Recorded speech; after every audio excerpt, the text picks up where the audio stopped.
తన భక్తితో సాక్షాత్తు ఆ పరమశివుణ్ణి ప్రత్యక్షము గావించి మీ పాశమును సైతం గడ్డిపోచగా నుంచి ప్రాణహరులైన మిమ్ములనే ప్రాణభయంతో పరుగులెత్తించిన పసివాడు మార్కండేయుడదే జాతి మా నవజాతి.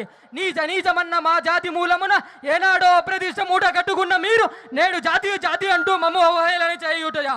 ఎంత వివేకం, ఎంత జ్ఞానం, ఎంత కుసంస్కారం! నేటి నుంచి దేవుడు అధికుడు, నరుడదముడు అన్న కించ భావాన్ని కూకిడి వేళ్లతో సైతం పెకిలించవేసేదా?